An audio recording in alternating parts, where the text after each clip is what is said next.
Alrighty, ladies and gentlemen, good morning, good afternoon, good evening, whenever you are watching the podcast. Today on the Future Podcast, we're going to go over a little bit of music, um, life, and everything like that. Get on a personal level with y'all today. So we'll get into it, and I hope y'all enjoy. Music. Been a big part of my life. I know it's a big part of everybody's lives. It moves you, it inspires you, makes you cry, makes you want to dance. So many genres. That's what's beautiful about music is there's just so many different styles. Anybody can like anything. That's what's beautiful about it. It can unite so many different people just because of one thing. And so many unique artists alone. Like there's so many genres, but within each genre, there's thousands of unique artists.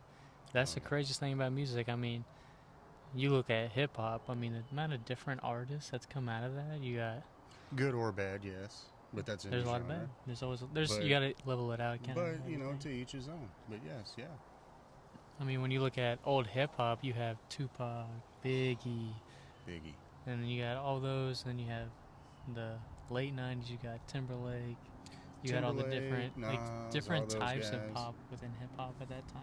Yeah, and it all changed, and that comes with different life experiences for those artists. That creates a different way of delivering how they feel. Yes. To make you understand what they're going through, and they all get a lot of criticism. I criticize a lot of them to an extent. I try to keep an open mind. Some seem a little bit more commercial than others. Or doesn't feel as personal in a way. Yeah, and I get some songs are just meant to make you feel good, but then there's some where it's like, I don't know why this was made, other than to fill airtime on the radio. Told to do something on the contract. Yeah. We need this little hook song that's catchy for 3 minutes straight so we can play on the radio every 3 hours on KLBJ. Here's $5 million, pretty much. And Thank you. You're like, okay, sure. Thanks, Kesha. I'll write a really terrible song so I can make money. So. Yeah. Wish I could do that. Yeah, that'd be nice. Wouldn't it though? But no, yeah, classic hip hop. You left out Snoop Dogg, the D.O.G. I was about to say Snoop. You were about to. Okay, yeah. No, Snoop Dogg, Dre. Eminem. I was about to say Eminem. Two great minds think alike. That's true. Yeah, Eminem. God, seeing him. Revolutionary, iconic. I mean, came out of nowhere in my opinion. I remember getting the first Marshall Mathers LP because that's what it was called. He was almost yet to be really called Eminem. He was just Marshall Mathers.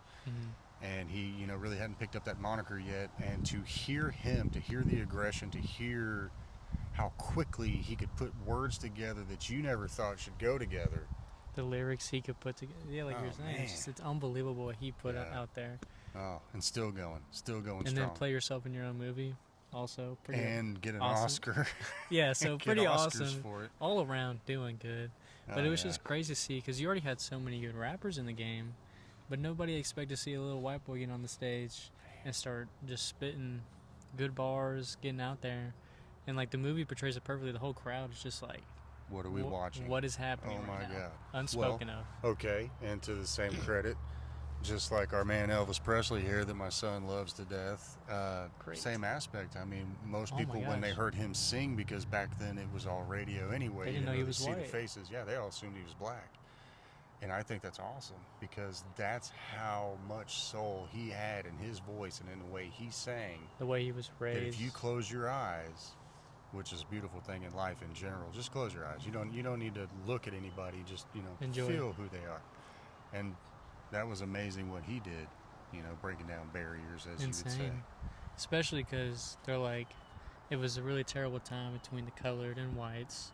There's a lot of segregation going on. For him to be in the middle, perfect barrier of saying, let's just listen to music. Let's enjoy life. Let's just be one community and listen to all sorts of music. Whatever makes us happy, that's what gets us by.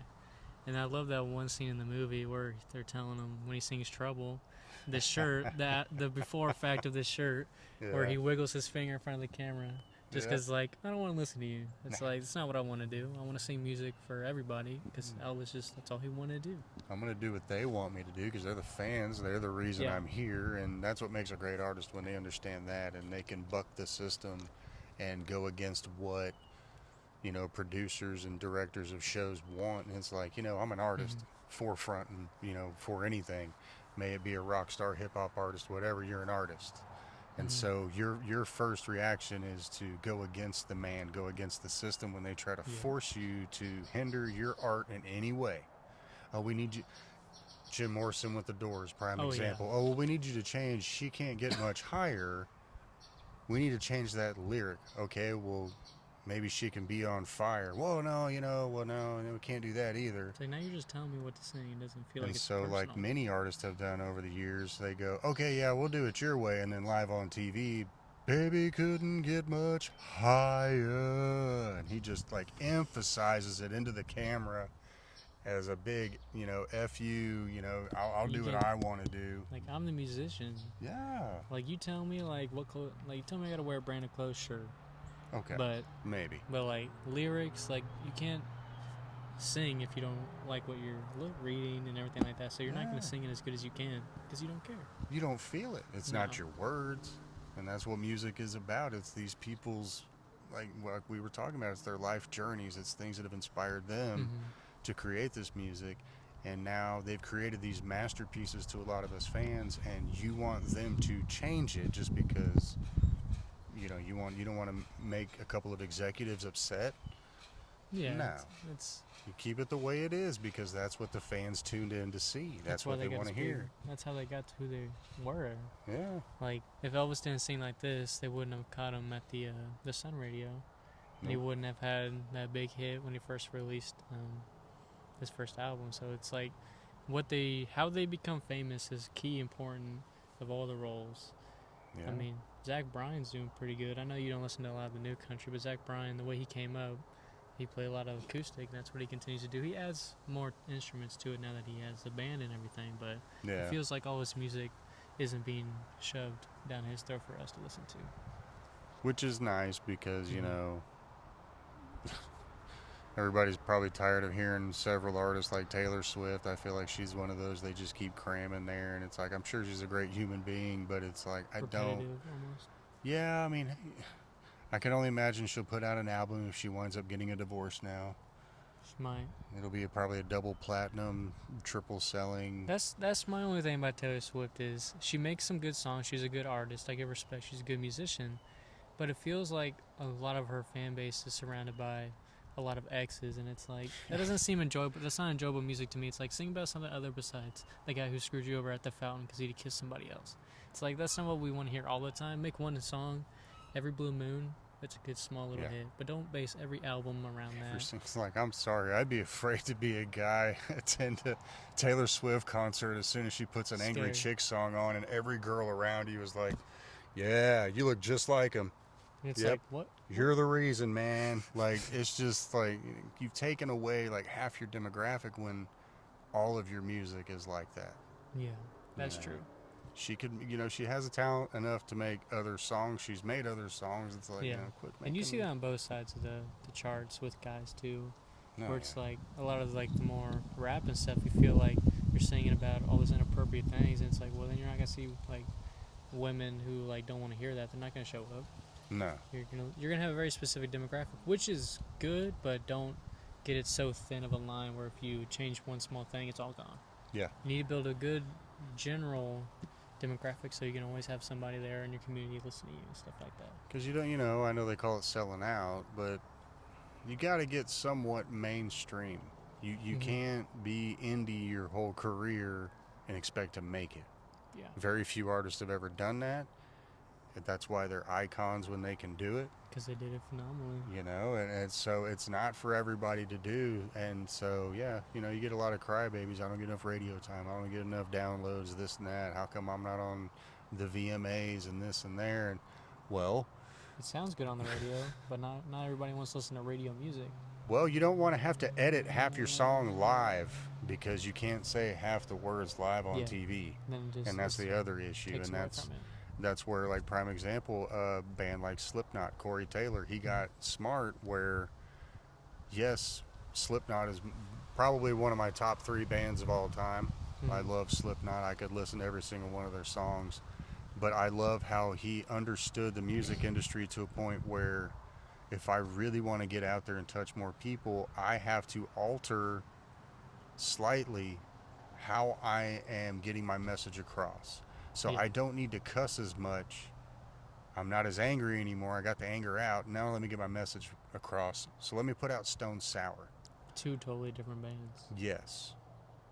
Two totally different bands, different sound. Yes, same lead singer, but when you listen to him, you know, he understood. If I want to get more radio play and I want to get out to the world and I want people to understand my voice, my opinion, my everything, I do need to tone it down just a bit. Otherwise, who's going to hear it? Yeah.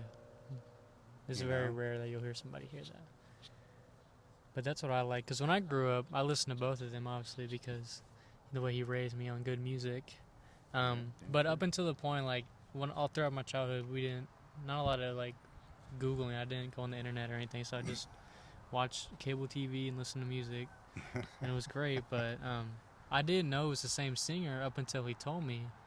Like, I forget how exactly how old I was, but that's the good thing is he has totally two different genres that he can be 100% different in each version. Obviously, now when I listen to it, I can hear that it's the same voice. You can hear but you don't think of that when you're growing up. You're just like, this one is fun to work out with. The other one's nice to listen to in the car on the way home. Oh, yeah. Slipknot's debut album. That is the best workout album you could ever listen to. Gets you pumped. You want to break the workout equipment. You are so amped up from listening to Corey Taylor scream at you for about 90 minutes straight. And they're like, this guy, he's lifting some weights. It's like, yeah, I got the motivation to do it. I didn't even have to take the pre-stuff first. I'm good. So that's what is just phenomenal.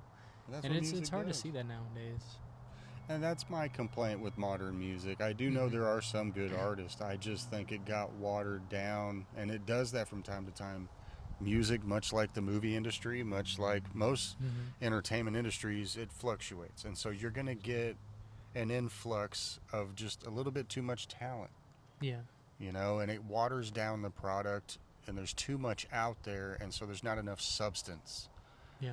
And to quote the great Dave Grohl of the Foo Fighters, okay, one of my other top 10 bands of all time. I love Dave Grohl. I think he is a rock god, living legend. Yeah, to be part of so much great music. To be part of Nirvana and then the Foo Fighters. It's like, oh, gee, way to follow that up. All that he did is drumming, too. Oh, yeah. But he said it best, you know, a lot of social media and a lot of these talent shows, I think, ruined the music industry with America's Got Talent and The Voice and all these, you know, things. YouTube and stuff like that also has a big impact. TikTok, Instagram. A lot of them, new music, it feels like it's not meant for, like, I was thinking about it, it's like not meant for concert. It's meant to look at on technology. Yes. And that's entertainment. That's not music. That's not music. You need to start with it. Like Dave Grohl said, there's no more garage bands. No. You don't drive through neighborhoods and see garages open with a bunch of punks in there screaming and hollering, banging on stuff that doesn't really sound good to you, but they love it. They're having fun. You know, I used to do it in my garage. My mother used to hate it. You know, and my boys remember me doing it later on in life. It's a way to let out something that's within, and it's primal. You don't know how to describe it in words, so you just you just belt it out. You scream it out, whether it sounds good or not. It's letting out something, and when you take away that, and plus, like he was gonna, move on to say, people aren't paying their dues as well. Yeah. They're not understanding what it's like to do a bunch of crappy indie shows and really work hard and get something. And respect the game. They're just handed it. And it's ridiculous. And then you hear the product and it's like, man, I'm hearing these guys in their 60s and 70s that, in my opinion, they still sound better. Yeah, because it's also the way people sing has changed. Back in the day, it's like, auto-tune wasn't a thing. Did you sound good in the mic or not? And now it's like, there's still a good amount of people who can sing, but you can tell in instant with the song if it's their real voice or auto-tune. That takes away a lot of it. But, I mean, it's not better now and then, but it's not like, it doesn't feel as personal. I still think auto-tune is one of the worst things that ever happened to the music industry. Next to, and I'm going to get a lot of flack on this one, because it got watered down. The whole air tube through the electric guitar to do the wah, wah, wah, wah. I never really cared for it. It got overused because everybody started doing it. And it's just like the auto-tune. It's like, okay, after the first guy did it, cool, you did something unique and different, let him have it. Now everybody wants to do it. But when every other act had a song on their album where they decided to pull out the little breathing tube to make their guitar make a special noise, and it's like, all right, well, we heard that already. That's why I don't like auto-tune. Play guitar with no mouth? Like, what are we doing? Yeah, we're Stephen Hawking's blowing into the guitar to make it play. It's weird. Auto-tune, though, I feel like it's made music harder to listen to, because it's hard to just sit outside and listen to some music when you got whatever going on in your ears. You got a robot going off. So it's nice, which is why recently I've been listening to a lot of country music. Yeah. Especially older country music more than now, because now they started using auto-tune. It's just like, it's not how the cowboy sings. So it's nice to listen to some like Alan Jackson, just pure country and gospel. It's amazing. Kid you not, me and your grandmother were listening to his gospel music the other night. We were sitting out here and doing some work, and she thought I had it on Spotify or something. I said, no, I just typed in something I wanted to hear, and then it just keeps giving me, what else would come up. But we were, Old Rugged Cross and a bunch of his, Sissy Song, and one of my favorites, yeah. Alan Jackson, he's got a voice that'll soothe you to sleep. I'll even, sometimes on stream, I'll have that in the background. It's nice and calm. Gospel music is very calming to the soul. And that's the point. It's supposed to touch the soul and relax you and everything of that sort. Yeah, we were listening to some good ones, some Alison Krauss, the band she had. There's 3 other guys we were listening to. They did the song for the George Clooney movie, Man of Sorrow. And we were listening to that because that's one of your grandmother's favorite songs. That's a good one. She's got a good taste, that's for sure. Well, she likes country. That's where, part of my background came. I kind of think that's why you got into country was... I was split between grandparents that taught me classic music, Frank Sinatra, Mel Torme, things of that nature, Dean Martin and Sammy Davis Jr., Harry Connick and Harry Connick Jr. My other grandparents, George Jones, Patsy Cline, George Strait when he was young, Alan Jackson, Kyle's sisters. I mean, so many. I could go on. And I try to pass it down to my children, try to pass it down to them and anybody around me, because it's just good music. Music is great. If it makes you feel any kind of good, relief, anything, I think music, if it heals you at all, it's good. Like for Christmas, this last Christmas, all I really wanted was just music. Yeah. 90% of my Christmas was just records, because records are just, that's how music's intended, is not to be over electronics like a phone and sound waves like that. You put it on a record player the way it's intended to be put on, and you just listen. Nothing better than that. I mean, it's amazing. No skipping, no nothing. No, you play it and that's it. That's why anytime I listen to a new album, I don't shuffle, because it's intended in that order for a reason. Yeah. That's also how you can tell really good between a really bad artist. Yes. If the music flushes well together, that entire Alan Jackson, where it's 2 records, I could put all 4 back to back, and it flushes perfect. See, that, like you said, that's a testament to an artist when you can sit there and just take an album and you don't even think twice. You just know, I'm just going to listen to this whole album. Mm-hmm. And I've had several of those in my life, but it, far and few in between these days. I recently discovered a good one from a new pop artist, or not a new pop artist, but a really big one, the Kid Laroi. He had a new album. I might be a little too old for that one, folks. Yeah, that's more my age. This is where we get education on this show. But when he first started, I wasn't big in him, and he had like every now and then I like a song. But this whole album, I like literally every single song in it. Yeah. And it's an hour and a half, because it's 2 discs, like how a real record would be. Yeah. It's the deluxe version. It's called The First Time. So everybody my age, I know Isaiah's. I made him listen to it. But Isaiah, you get him. There's a lot of shift tones between each song, but they're all so unique when they flush together. It's like that doesn't like it gets you through multiple modes, like feelings throughout the entire album. Yeah. But I could listen to every single song back to back, and it would still be a good album. And I have heard of him. I was kind of slightly joking. Never really heard the music, but I've heard the name. Mm-hmm. I am a little outdated when it comes to music. I'm that guy. I'm a Ron Swanson when it comes to music. I believe it stopped being good back in about 2000. We have not recovered, and we are looking on a almost 3-decade run of I mean, the way a lot of artists, music. They're going more, not indie, but like down to earth, like the new Kid Laroi album, like I was talking about. Yeah. It feels more like it's singing about personal things instead of just like drinking, drugs. It's like you're singing about life experiences so you can relate to people. But I think that's what's wrong with a lot of the music these days is it's not relatable. There's too many artists that are describing their awesome freaking lifestyle to a bunch of people that don't get to live that way. And so what are we doing? Like, oh yeah, we dance for 5 minutes, and then when the song's over, you turn around and start looking and going, oh, well, my life sucks again. Cool. So can we play another good song so I can feel, it needs to be relatable, like you said, and being able to understand what the song is truly about really just, it makes or breaks an artist for me. And if a whole album is listenable, I had, like I said, several albums that were listenable. Dark Side of the Moon, Pink Floyd, amazing album. Probably one of my number one favorite bands of all time. I love Pink Floyd. Just the music's so good. Wish You Were Here. Oh, Hey You. Everything. No, they're really good. Mother. I always find it funny because I'm only 20, so when I tell people, like, yeah, I grew up listening to Pink Floyd, Led Zeppelin, they're like, what? You grew up listening to Frank Sinatra, Johnny Cash? It's like, yeah, I was raised right. Yeah. I was raised well. Listen to all of it. Be open-minded. If it hits you right, it hits you right. Especially nowadays, a lot of people feel like, I got to listen to mainstream. Listen to what you feel is your mainstream, in a way. Yeah.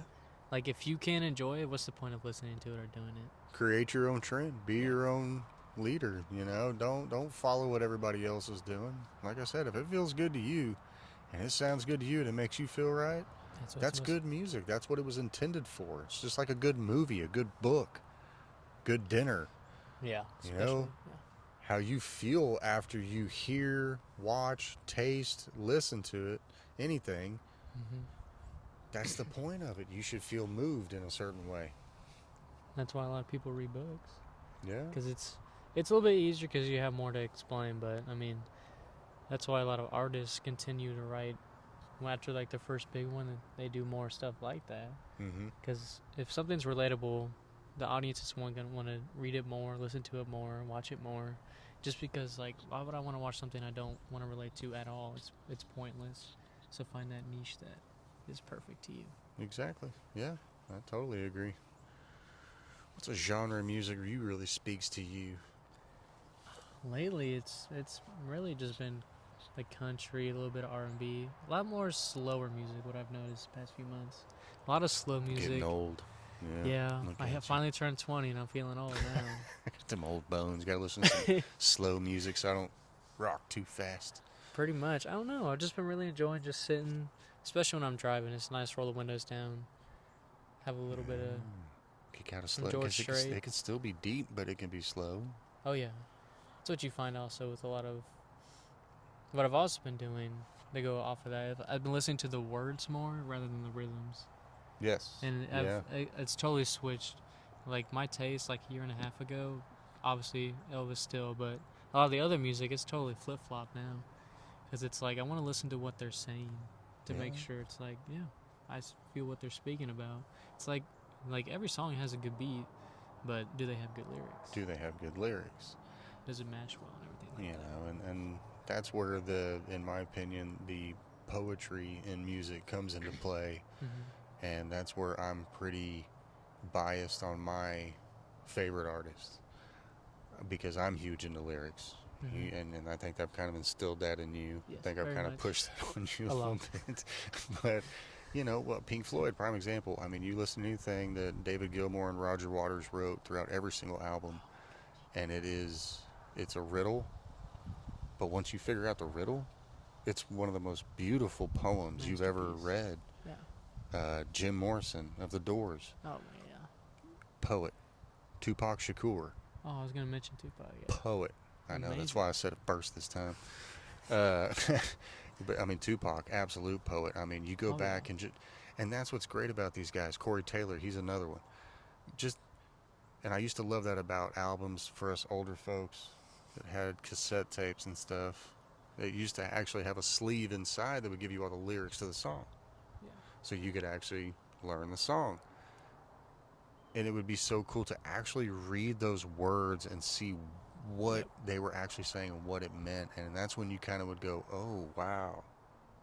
Oh, hold on. Like you said, you stop hearing the beat and you start listening to the words. It gets so much deeper, so much darker sometimes, but so much better in most cases. Then you just start to learn, like, okay, some good music. That's probably why music's changed so much, like you said, since the 80s and 90s. It's because of technology didn't help it or anything. A lot of people, they want to obviously spread it to the masses, but they're not doing it in the proper ways. No. Like I love a newer artist on the countryside, Wyatt Flores. Before all his concerts, like there'll be a bunch of people sitting out on their truck beds, and he'll go out there and he'll sing with them before or sometimes after. It's nice. Like he wants to have a fan base and he wants to be genuine, so he can you connect with them in many things. That's definitely, I want to go to one of his concerts if he comes near the area, because it'd be fun to go and just listen. Yeah. But I'm always open-minded for new artists. You know, I give a lot of them a chance. It's just few and far in between, in my opinion, that to me really stand out as the next generation of artists. Not musicians, not singers, but artists. Generational, yeah. And it's hard. I think that's where it gets lost in the translation between musician and artist. Yeah. Because it is a thin line. Because you can play every instrument in the world, but maybe that's if you're so good at it, stick to it, evolve off of that. It's like you're not everybody's meant to sing. I that's why I don't do it. I know I'm not a perfect singer. I love to sing the music, but I know I couldn't go on stage and do it, so why would I push that? It would be frightening. A lot. Yeah. A bunch of people staring at you. There's a lot of brave people that do it, you know, and see there too, I think that all those talent shows, I never have been a fan of them because in all honesty, I don't care for it. They never really were showing themselves as artists. All they were doing was cover songs, so you're basically just singing karaoke. I'll say it right now, I'm not the greatest singer, but I can karaoke with the best. And that does not make me an artist, that does not make me a musician. That just means I can karaoke and I can sing a greatest hits from one of my favorite artists. Yeah, because you listen to it so much. Because how many of them can you name that have been on those shows that are still relevant? It's hard now. I can think of one, Benson Boone, but they kicked him off the show because he was too, it's because they want a formula. Everybody goes in there reading the formula. They're not themselves. Benson Boone now has won a bunch of awards. He's on soundtracks for movies, so it's like he realized, well, this isn't what my niche will like. No. So then it's like he realized it was a sham. It was just it's nothing more than just a machine to cycle out the next BS to shove down everybody's throat. Like, oh, this is the best artist you've ever seen. Like, no, they're really not. All the record owners, like the people who give out deals, they just want to make money. They don't care what you sing about. Like, sing this demographic, make me some money. Yeah. So I can pay your bills. But sometimes you'll see the artists, like, after they leave a certain contract, they'll be like, the music's way different. Oh, yeah. Because they step down, they're like, well, I can just do this, and I'll still have all my fans. Like, it's easy. Well, I'm not a huge fan. Not to say that I'm not a huge fan of her music, but I just don't listen to a lot of her. But I do know it was a true story that Miranda Lambert had done something like that, where Sony was trying to sign her, but they wanted her to change into more of a pop star. Like everybody else at the time, your Jessica Simpsons and your Britney Spears, and she said, no, I'm a country girl, I'm going to do my thing. Opted out, and it took her a while. I mean, she had to work hard to get where she is now, but look at the integrity and the pride that she saved, and she kept not just doing what the machine wanted you to do just to put out music. A lot of people respect her in that industry, so it's nice. I do. Like I said, I don't listen to all of her stuff, but she's a hell of an artist. I think she's great. And to go back at it, Alan Jackson, he sang, like, he had different albums, but it's because that's what he was feeling, so he sang those different points, and it's because that's real music when you can sit down and you play it and you feel it, like Elvis did. Yeah. He was like, well, I'm not going to sing for the suits and ties. No, I'm going to have fun. Everybody dance. Well, what was he singing for that Christmas episode he was supposed to film? And they had wrote, it's just Dream. the cheesiest Christmas song you'd ever heard about him dancing with the snowman, I'm sure. I can't quite remember from the movie, but it was terrible. And he sang what the nation needed to hear at that moment. Also, my favorite Elvis song, If I Can Dream. Yeah. So it's phenomenal. Like, when he's singing, he has so much passion. You can see it at the end part, whenever he starts dancing to it. Yeah. But you could tell, it's like he was singing from the soul within the body. It's I wasn't singing what you wanted me to sing to make you an extra buck. Nope. I was singing what I was new at the moment, because that's when, I forget who got shot, but somebody got shot. I think it was president. Yeah. No, it was Martin Luther King. Yep, that's right, Martin Luther King. So that was a really big moment, and it was in Memphis where he was from, so he felt like he needed to reach his people, his family, so he sang with the soul, and it put him off the charts. Insane. He sang a message everyone needed to hear. Oh, yeah. I thought that was a great movie for such an iconic artist. You know, Elvis just, and how many people have, you know, copied his music, redone his music, sampled his music. You know, he's one of those that just, he's touched everybody. Whether you're a fan or not, you know who Elvis is. Like, anybody who's, like, past the, like, in the high school or past that level in life at that age, you can ask anybody in that bracket and be like, you know who Elvis Presley is? And they'll always say, yeah. Blue suede shoes, most likely. Blue suede shoes or Nothing but a hound dog. Yeah. All the time. So Jailhouse Rock. Oh yeah. You know, he was iconic. He touched everybody, and that's all he wanted to do. He just grew up listening to music, listening to the gospel in church. So why not spread that love? And it does suck. His story is very sad. And you know, a lot of artists are, honestly, because a lot of people will tell you some of them are tortured souls. That's why they're so good at what they do, is because they've been through so much, because life has just been hard for them. It's almost like one of the few things they can actually have a grasp on. Yeah. And like show love and everything. So it's what they do best more than anything. Yeah.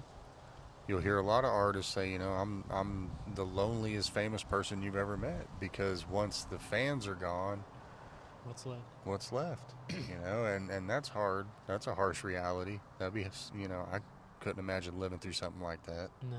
Even like Johnny Cash, his and Elvis, I mean, that a lot of those people in that time frame, a lot of them were losing family and stuff like that. So it's like they just had nobody but maybe one or two family members. And sometimes the family didn't treat them good. Yeah. I mean, Johnny Cash's dad, I mean, wrong son dad. He hated him so much, and it's just like, why would I want to be home when I could be on the road? Just like the fans who actually love and appreciate me, express my feelings to them.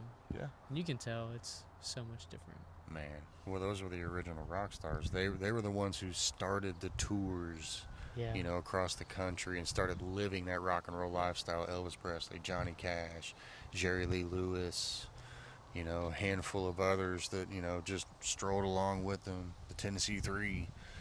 And insane.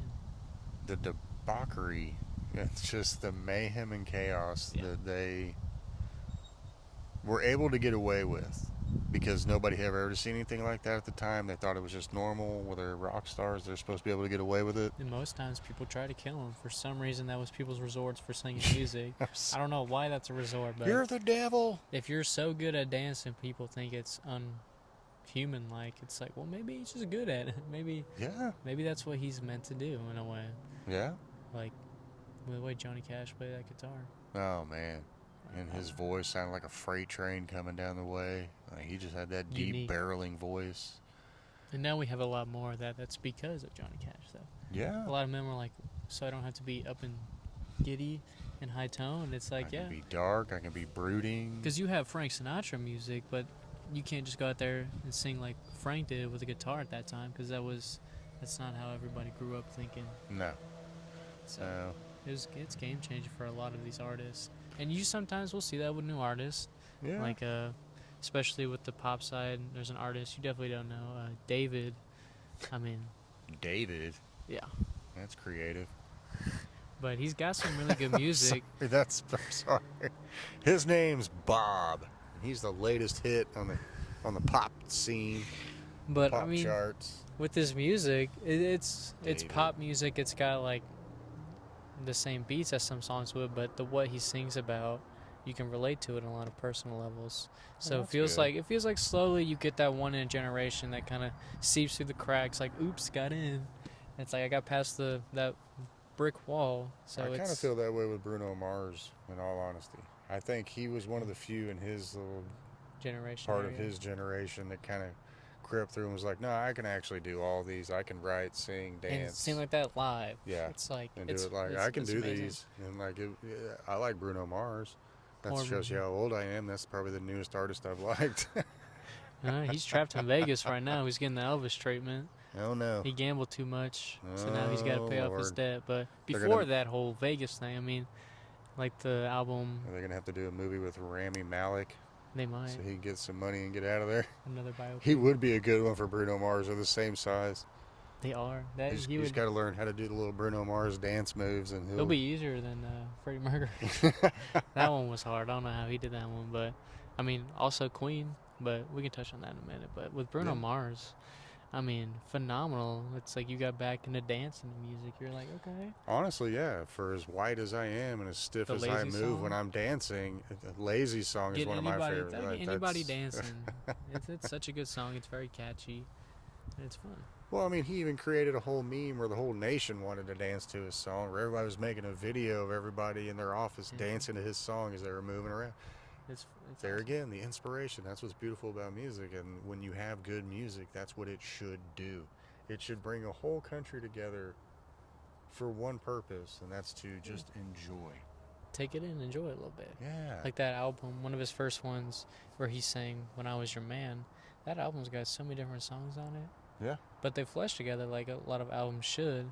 And it was just good to hear that in more recent times. It's like there's still like a good amount of people out there, but it's hard to find them when you have all the same rip and repeat 50 artists. So it's like you're getting a lot of bad music flushed on you by the media. But if you look hard enough, you'll find even now, like the newer country artists, there's some in there. You just gotta look. You just gotta look. You just gotta listen. Keep an ear out. You know, even as crotchety as I am, I still try to listen. You know, and every now and then one catches my ear. Yeah. But, you know, you just gotta be open-minded. You gotta let music, you know, whatever genre, whether it's big band like Frank Sinatra. Mm-hmm. I love Frank Sinatra, and a lot of people see me and they're like, you listen to Frank Sinatra, and I'm like, I have every single vinyl. Yeah, I've seen the collection. It's amazing. I know every single song. It's awesome. I think he is one of the greatest natural singers to ever grace the planet Earth. Oh, yeah. He doesn't even need a band around him. He could just sing. You know, and then you have other things. You go, you revolutionize into Elvis, the Beatles. I love the Beatles. Oh, yeah. Grew up listening to the Beatles. Beatlemania. So amazing. The fact that they were only together for 6 years, but how much music we got in that short period of time. All iconic. All of it. All of it. It's amazing. I mean, it's amazing. And then you go a little further and you get your Led Zeppelins and your Black Sabbaths creating that darker part of music. But it's still good music, even though it's heavier and stuff like that. It still impacts you, and you're like, so there's not just one type of way to listen to music.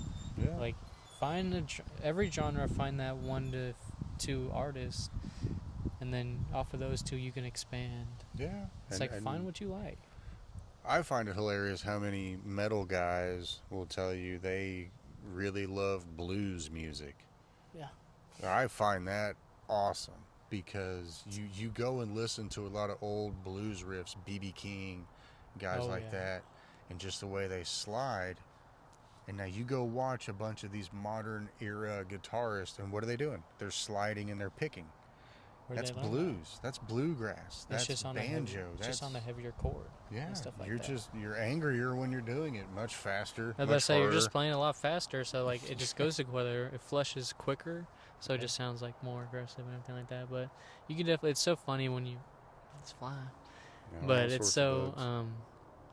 Whenever you look at a lot of new artists, it's funny when they mention who their favorite people were growing up. It's like, I wouldn't expect that in 100 years. Yeah, wouldn't have pegged that. Completely opposite, especially with a lot of the rock guys. Yeah. It's like, so you just took what you loved and like, might as well change it for fun. Yeah. See what I can get out of it. And they just, everybody has a different way of delivering something, and everybody sounds different. And sometimes when you are letting it out, it sounds a certain way. Yeah. And there's only one way it's going to come out. And, I think it's beautiful in any aspect, on any spectrum. I think if it feels raw, it sounds raw, and it looks like they're putting everything into it, that's just awesome. It's amazing. But I don't know. Sometimes I like to listen to music with just instruments. Yeah. Because then you feel like if music can tell a story without words, it's really impressive because it shows how good the artist really is. Classic operas. You even look into classic Irish bands. You listen to, I'm sorry, you can, there again, crotchety old guy. I'll listen to marching bands every now and then, the college teams. I think it's amazing to hear, what they can do sometimes. It is. You don't have to have lyrics every now and then. And a good mesh between that, obviously one of the biggest bands ever, Alice in Chains, when they did their Unplugged and they did Nutshell, it's like he only had 2 little verse sections. Yep. Most of it was just the guitar, and it's like they can tell 60% of the story with the guitar. It shows you how much like they put into that song. That song, it hits deep. That was a sad, sad episode because I think we all knew that was probably the last time we were going to see him alive. It was, but Lane Staley was phenomenal. One of the best leadmen to ever do it. Absolutely. I mean, like you can't. Nobody's ever done what he did with his voice. It's like, I mean, you look at Man in the Box. Rooster. Phenomenal. I mean, and really, you've seen clips of it. Go back and listen to just his vocals alone, nothing around him, and how deep it hits you in the chest to hear him sing. He's letting it all out. He had so much to give, but there again, tortured souls like we talked about. Guys like him, Chester Bennington, Chris Cornell, guys that they were fighting something so much darker that we didn't know, and that was what was lending into such beautiful art. Because we only saw them when they were doing what they loved. Yeah. So like we saw the best of them because that's what they truly loved with 99.9% of their being. So obviously we're gonna see all the good, and you see that every now and then with new artists. But back then, I mean, oh man, so many tortured souls. I mean, Elvis, up until the end, where like obviously he was basically held captive at Vegas. I mean, he looked terrible because they were basically killing him. Well, but before that, like you wouldn't think he had a terrible childhood. He's over here dancing in a pink suit, singing about love. So it's like they're doing what they love, so you don't see what they go through. No, but that clip of his last performance, Elvis Presley's, oh my goodness. Even in the state he was in terrible shape. To give that performance was awe-inspiring. Amazing. Because there's people in their peak condition that couldn't even pull that off. No, it just shows you. And he's about to die, and he's still belting out some of the most beautiful notes you've ever heard. It's like, truly just. That's amazing to me. Master at a craft. Yeah. It's hard to like see. Special for a reason, Like I love it when artists, when they have concerts and they cut out all of the other music and they just sing with the audio. Yeah. Like that's music. Like music wasn't invented now with autotune. It was invented thousands of years ago with nothing. Yeah. Tribal music. I mean. Yeah, exactly. Half of my blood is from that tribal side, so it's probably why I feel I got that in you. So a lot of feeling involved with the music, but music was intended around the fire to communicate with your family and feel it connected as one and everything like that. So it's you can tell it's meant to draw people together, to celebrate, to mourn, to whatever the case may be, to praise whatever deity they were praising at the moment. Music just hits everybody, and whether it's a good influence or bad influence, hopefully it's good. And hopefully it gets something out of yourself when you listen to it. Like for me, I have moments where I'll listen to some of the darkest, heaviest metal you can think of. Typically that's when it's a workout mode or when I'm in traffic. Usually. But then there's times, you're around family and it's a calming moment. And like you were saying earlier, we were talking about, listen to some gospel. Listen to some old blues. We'll play a lot of Frank. We'll play a lot of Frank around Christmas time. Oh, there's nothing like Frank Sinatra and Bing Crosby. Especially, it's a big family tradition to put Frank Sinatra on in the background and get all the Christmas decorations started. Yep. And then you get some Connick Jr. in there. But I mean, That's a special music for a special time with family. Cause Christmas, now that I've gotten older, I don't care about the presents and Nope. stuff like that. It's like, who am I with this year? It's a very special time. A lot of people have more free time, so they get to see you more. Put on some nice music. Yeah. Make it. Have some no technology for a day. Listen to some Frank. It's nice. It will change your mood. You can have the crappiest day, whether it's work, personal, both, just life in general. But you put on a song, something that just, it's yours, your song, because we've all got our own songs. Everybody's got their own little playlist. Every unique. emotion you've got a song. Yeah. And you put that on, and it's healing. It's therapeutic. It helps. You jam out. You jam out, man, and you get it all out. It comes out, whether it sounds, like I said earlier, whether it sounds good or not, it's beautiful one way or another to you or to someone else. Yeah. But that's what I love about music. I've always loved music. It's part of my everyday life. I start my day with it. It's part of my middle of my day. It's part of the end of my day. When we get off of here and we go in there and get ready to eat some awesome spaghetti and meatballs here in a minute that my mother's cooking for us right now, and I hope y'all are jealous because it's going to be amazing. It's going to be awesome. We're going to have some music playing in the background. You want to know why? Because, one, the Longhorns won. We're going to throw that up there real quick. We got to hook them. Slow start, but pulled it off. Still number one. But because music just helps everybody relax and just have fun, and you don't have to really think. It's just you start moving. You hear a good beat, and you hear Brings good you back words. To earth. Yeah. It really does. I mean, music is phenomenal. Whenever I'm annoyed from work, it finally hits 6 o'clock, I clock out, I get in my car, roll my windows down. Whatever music I'm feeling in that moment, whether it's Kid Leroy, I'll listen to one of his songs, I'm like, okay, that got that mood out the way. Let me put on some Alan Jackson, some George Strait. You got to find out what brings you to your peaceful place, because everybody's unique. So don't listen to what people say. I don't like your music. Well, it's not yours, it's mine. It's mine. And he's also saying that too because he drives a Camaro, and he's trying to get everybody to look at him while he's driving his Camaro. That's why the windows are down. It's partially true. It's because the wind comes in there good. It is actually feeling really good out here these past few days, which is nice. It doesn't feel like we're burning alive. It is actually nice to be able to roll the windows down and listen to music instead of having to have the AC on only, and nobody can hear what kind of crappy music you're listening to. Exactly. AC's too loud. Because I like to annoy people with my loud music sometimes. Yeah. Or get some crappy 80s rock going with, some Van Halen and... You know what that totally brought up a random memory from middle school. One of the funniest things I went through from the middle school to high school transition, all through middle school, people were like, you listen to rock and roll? That's so weird. Because I listened to Alice in Chains, Guns N' Roses. That was my rock. Yep. Those 3 years I was in middle school. Oh, yeah. Started working out. I was in rock nonstop. But you can ask him growing up. You probably heard me in my room all the time. I was singing all the time. That was all right. Sounded good to me. So I was listening to rock and roll a lot, and people were like, "That's weird." Sophomore year comes around, junior year, everybody thinks they're cool wearing Nirvana shirts. Yeah. It's like, it's good. I'm finally glad you listen to good music now. Yeah. Glad you could jump on the bandwagon. And then, just like, you only in it for a trend, like with all these new rock, like, and then I bring up Aerosmith, they're like, huh? It's like, so you don't listen to rock and roll. Nope. You listen to number 3, Nirvana, Green Day, and probably Metallica.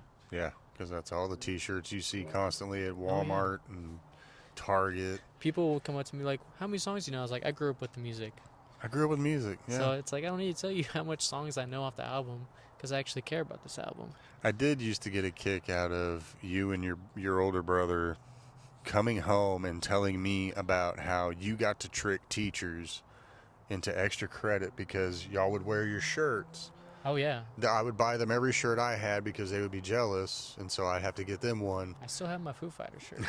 Yeah. Because you can't find it anywhere else. And so the teachers would be like, oh, yeah, you listen to the Beatles, or you listen to Pink Floyd, or you listen to so-and-so. They're like, well, name 3 songs. And, of course, they're rattling off albums, what year it came out. This was my favorite song off that album. And I used to get a kick out of that because I felt like, well, I did something right. I passed on something to these guys. Knowledge. That, at least they've got that going for them. I actually have something funny that brings up something like that. Today at work, one of my residents came in and they asked me about music. And I said, well, Elvis is my favorite. And they looked at me and they're like, I wouldn't take you as an Elvis listener. Yeah. Because I got my long, luscious hair, my beard, I'm in my dress clothes. It's like, well, yeah, you don't know me on a personal level, so you won't know that. No. But that's the unique thing. Like, everybody is special, so I don't want to guess who you listen to. I want to find out and be like, dang, some good music. Yeah. So it's nice that everybody like has their own unique character in that aspect of finding their niche. Well, and that's also how you learn about new music as well, as talking about it with other people, you know, when they find that out about you and they're like, oh, you're into them, or I didn't think you would be into that. And then there's a conversation, there's education for you or another person, and then you might have an opportunity to learn about new artists, new music. Well, I didn't even know about that album. The number one reason why me and my best friend are so close is because we both grew up listening to Boyz II Men. Nobody, like, I remember we were in wrestling together in the locker room after we were about to leave. Every day we'd find some song to jokingly sing around because everybody loved it in the locker room.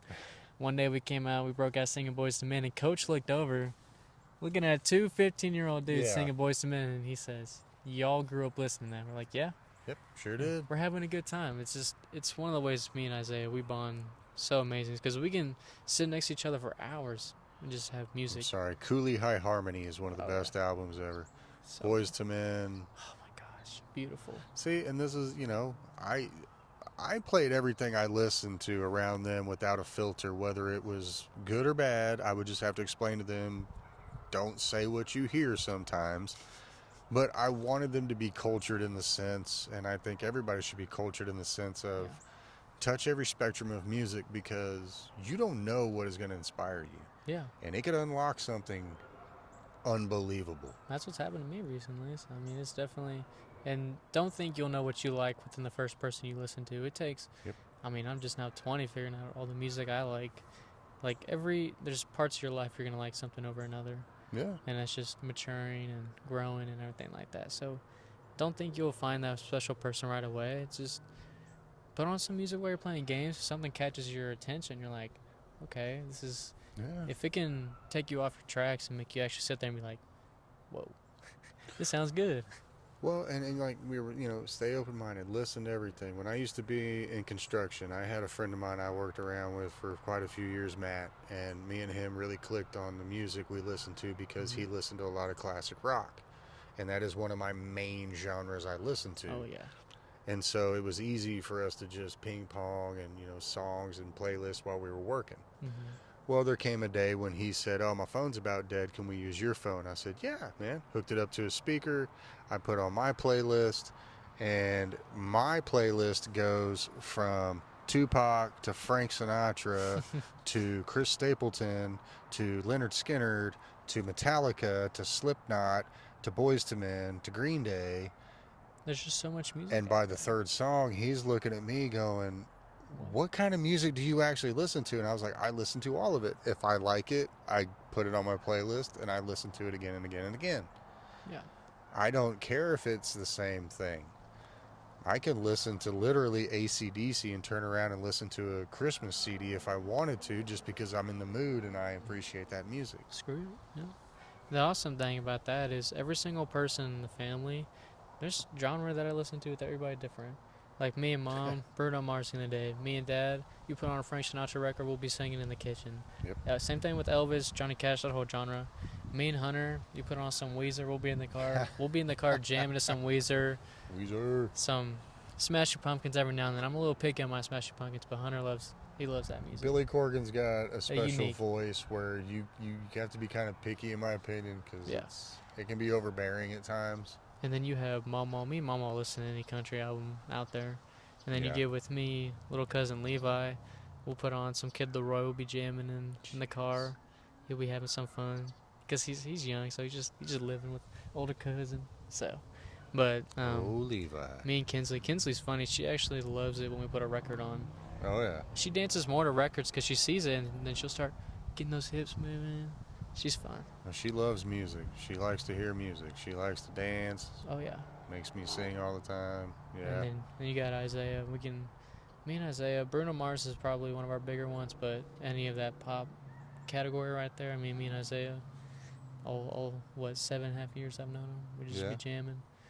And he's basically part of the family now. He's one of us. Oh, he is. That's, you know. Isaiah, man, he's been around for a while. Good kid. Amazing. Great friend. My third son. Yeah. Looks just like me. Yeah. We look a lot alike.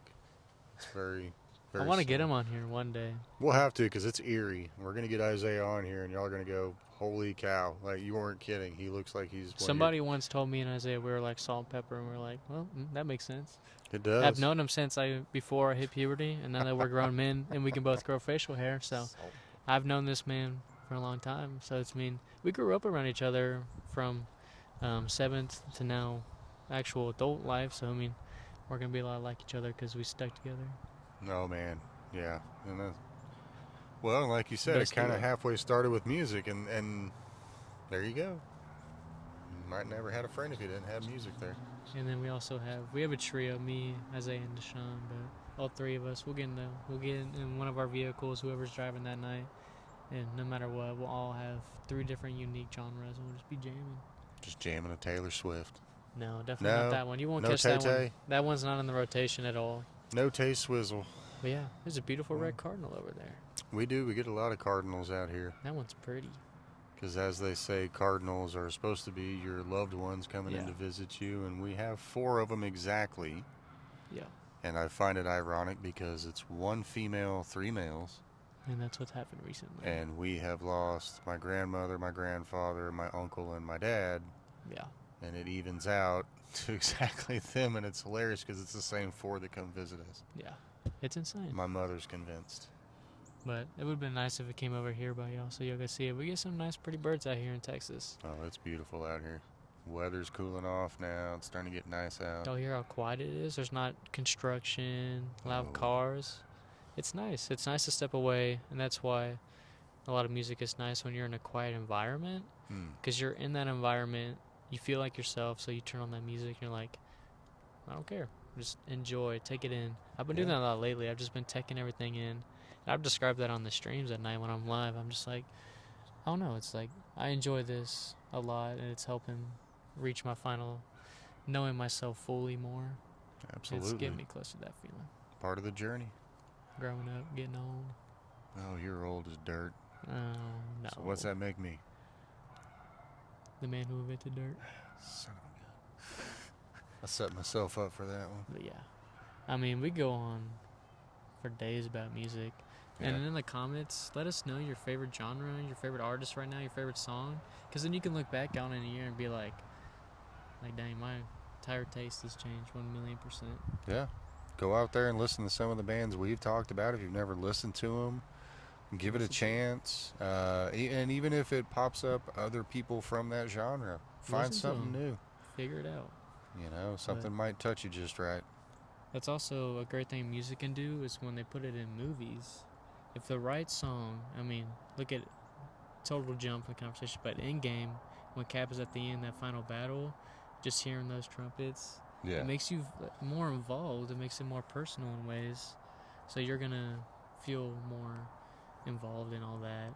Because he picks up that hammer and you hear those trumpets because that's from the first Captain America. Oh, let's snowball on that. That's a perfect guy. I was almost going to say something wrong. That's a perfect dang segue. Have to catch myself. Sorry.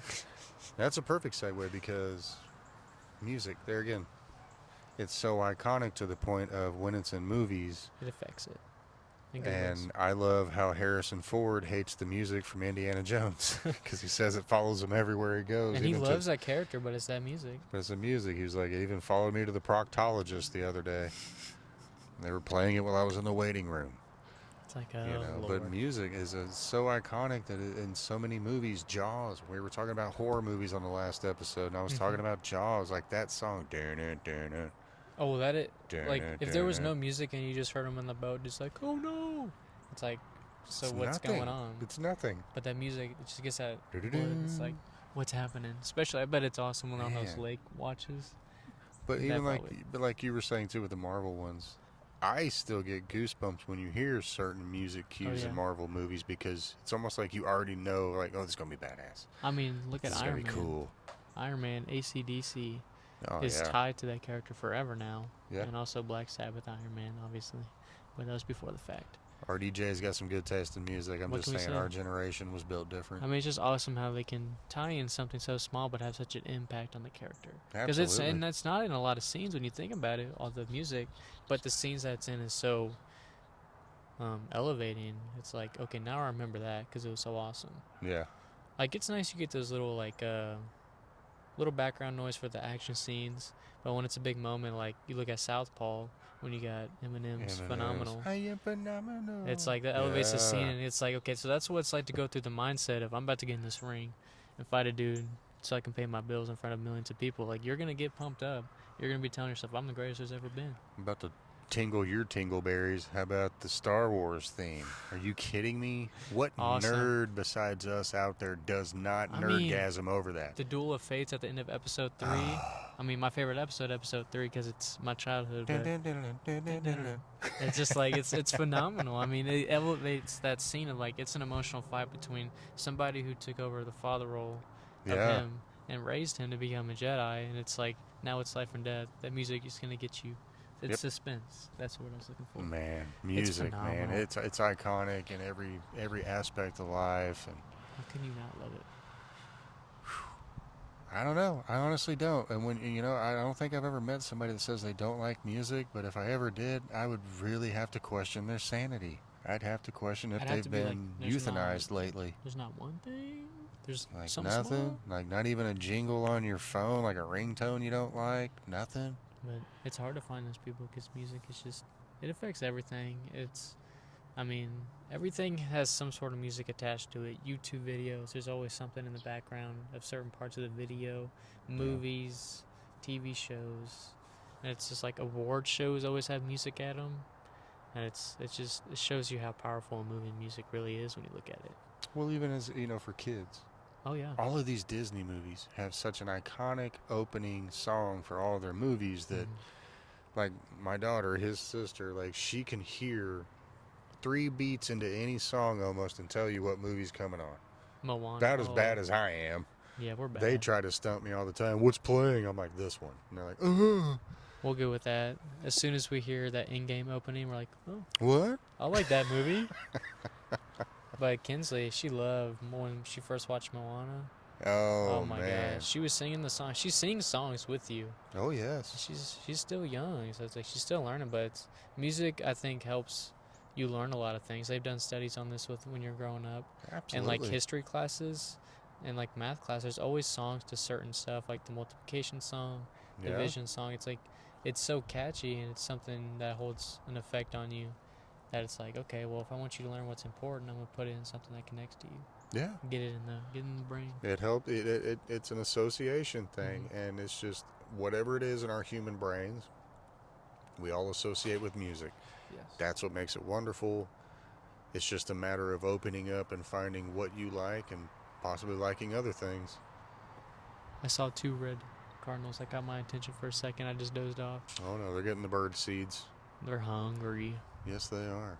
But no, I mean, it's also cool to see different backgrounds of every single genre. Like, the different backgrounds effect on it. Like, country, you look at, like, I grew up on the farm, I grew up with nothing. And it's just, like, to see all the different types of every genre, it's just insane. Yeah. Everybody has a unique touch on, even now, like, people are still adding to genres. Whether that's good or bad, they're still adding to it. Well, it upset a lot of people back when new metal was introduced back in 2000. Well, I'd say about 98 to 2000, because that's back when Korn, System of a Down, Slipknot, all those kind of bands were coming out. And they sounded completely different from heavy metal. Yeah.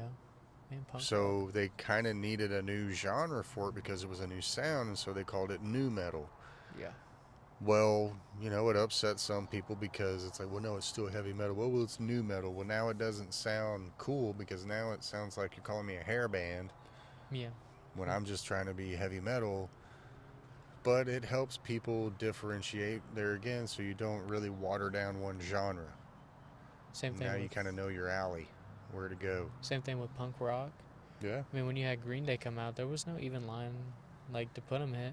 And it's like what you're saying about Dave Grohl. It's like, it's a rock band from a Yeah. garage. Yeah. But they were at a fine line between punk and rock. It's like you had like a lot of the beats of punk music, but you were playing rock instruments. Oh yeah. So they found that middle spot. I mean, look at the genre now. It's evolutionary. I could love Billy Joe Armstrong and I can hate him in the same vein, because if it wasn't for him, I wouldn't have to hear Fall Out Boy. Yeah. Like, I love Green Day. They are one of my top 5 bands of all time. We wouldn't have MGK. I totally ingrained them with Green Day DNA from day one. Dookie's one of my favorite albums. It's great.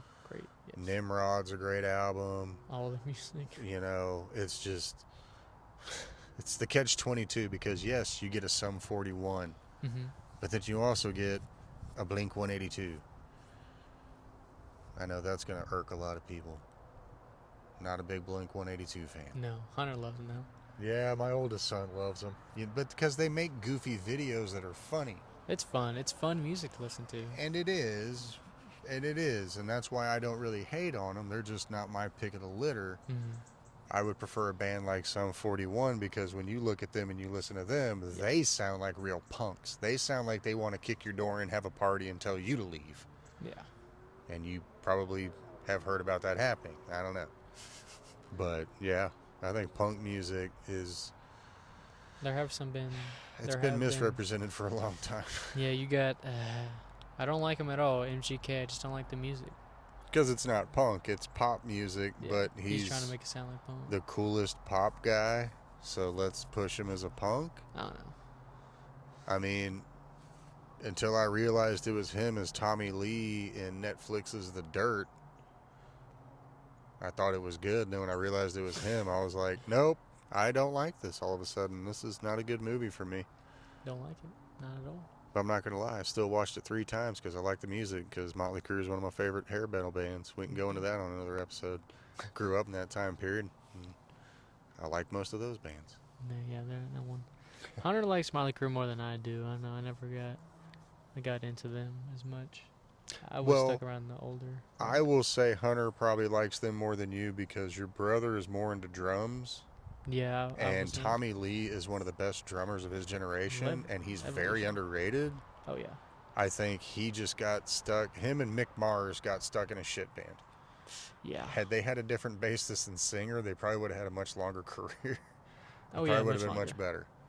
Oh, yeah. Vince Neil just did way too much and bad stuff. Just really lost it. And Nikki Sixx always had issues with his substance abuse, and he just kind of ruined it for himself. Yeah. I think had it been Tommy Lee, Mick Mars, and almost any 2 other people, Motley Crue would have been much better. Yeah, it just they didn't get to express it how they truly needed to, stuff like that. Nope. Which sucks, because you see that a lot now. Like, I mean, you look at Post Malone, just for this example. I don't want to look at Post Malone. The way, because now he finally got to do his country album, because his label would never let him do it. And so when he did it, I didn't care for it, because it felt like I was listening to Post Malone before the fact. Yeah. And now I have that impression of how he sings and stuff like that. So it's like, it doesn't feel like it's what he truly wants to sing. It's what he got adapted to, which is not fair for him, because if he wanted to sing country the whole time, but he was forced to sing this rap and hip-hop, it's like, it doesn't feel like he probably has all of it as country. He still has parts of hip-hop in that, which you can hear every now and so. But, I mean, I have respect for him doing what he truly wanted to do. It just it didn't took him my boots, so. Yeah, and I'm sorry. Him trying to be a country artist, Beyonce trying to be a country artist, Uncle Kracker when he tried to be a country artist. You can be a country music fan as an acting entertainer. That doesn't mean you need to dabble in their genre. Did you see George Strait try to do a pop album? No. No, you absolutely did not. It just doesn't work that way, and it's just I'm sorry. I'm sure Post Malone's a nice dude, and I don't listen to his music because I can't stand to look at his face because he's got all the tattoos on his face. Yeah. And it bothers me a little bit, and I can't look past the grill because it's all glimmery and shiny, and I can't look past that half the time. But it's hard for me to take a rap artist serious when all of a sudden he wants to go off and do country music all of a sudden. It's like, Nelly is the only person that ever got away with that because he did it with Tim McGraw. Yeah. You're too young to maybe remember that one. I don't remember that one right now. Nelly doing a song with Tim McGraw. Now, that was a good crossover. That was up there with the Aerosmith and Run DMC, if you ask me. Because that's a crossover, so it's a mixture of the two on purpose. Yes. See, now, if Post Malone had done something like that, had Beyonce done something like that, like, I'd love to have heard Beyonce and Reba McEntire do a song. That'd be interesting. Can you imagine them two at each other on stage with two big old dresses and their hair all done up and it would have been just going back and forth? Insane, to say the least. It would have been loud. I think it would have been better than... And I'm not saying she shouldn't have done it. I just think, there again, as an artist, and I believe this, just stay in your lane. Whether it's movies, music, just stay in your lane. Stay what you're good at. You don't want to accidentally make a bad reputation for yourself. Like, Kid Rock was probably one of the only people that could do it. Yeah. And that's just because Kid Rock's a badass. Like, let's just say it. I mean, he's awesome. He don't care. It's how he wants to feel. And I look at that as one of my few personal heroes in the aspect of his attitude, where it's like, you know what? You don't like it. I don't care. I'm American. I'm free. And this is what I feel like. And I think that's awesome. And I think we should all be able to express that. But Kid Rock going from nu metal, grunge, rock music, into almost a country artist now. Yeah. That's crazy. And it's all been good. I'm a fan of it anyway. I know some people may not be. I love all Kid Rock stuff. Yeah. I've been listening to him since day one with Ball with the Ball. Saw him down at the Civic Center down here, downtown Austin, when he first came out with Power Man 5000. Rob Zombie's little brother. Nice. Went and saw them live in concert before they were famous in front of about 450 people. And to hear him live that night on stage, I bought his crappy little $10 album right outside the door. Mm-hmm. Because I liked that one song in particular that I got to hear, and I banked on the rest of it. And it paid off because, he's huge now. Oh, yeah. Phenomenal name to him now. Yeah. That's just crazy because music has such a big impact on stories in your life, too. Mm-hmm. It's like you look at a lot of big memories you have, I guarantee there's music somewhere tied in. Yeah. Like when you look at Christmas, you think of Christmas music. Christmas wouldn't be as how it is without music. Absolutely. Halloween, the movie, that iconic sound. You don't think of the holiday Halloween without thinking of that. Nope. Or any other maybe scary movie themes you're used to, but music has such a big impact on just your life and everything, and it's a phenomenal thing, and you should express it how you want to. You shouldn't feel like you have to hold back. No. In any way. No. I don't know. It's nice. Dance, smile, belt it out if you need to. If you're not smiling and singing in the car, don't play it. If it doesn't even if it's death metal, smile, because that way the person next to you in the other car thinks you're a lunatic. And they won't honk at you again. No, they'll probably speed off or at least hit their brakes so that you go past them. It helps sometimes in traffic. It does. Helps a lot. I don't know. It's nice. Yeah. I'm around music a lot more now, so it's nice to take it in, enjoy it. Yes, sir. It's good for very the soul. Therapeutic. It is, absolutely. I love it. But I don't know. If y'all want us to go in depth on anything music related, we can do that in a future episode. If there's other topics like that, anything entertainment we can go over, we don't mind that. But if there's anything specific you want us to touch on for a little bit, we can start doing more sections broken up in the podcast and get it to we'll do 3 or 4 segments. That way it's unique and it can help build the fan base and everything like that.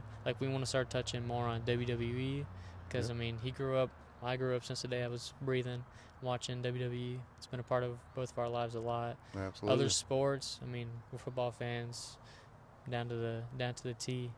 So if there's anything you want us to touch on, we're more than happy to go into that and express our feelings. And express your feelings in the community, within the chat.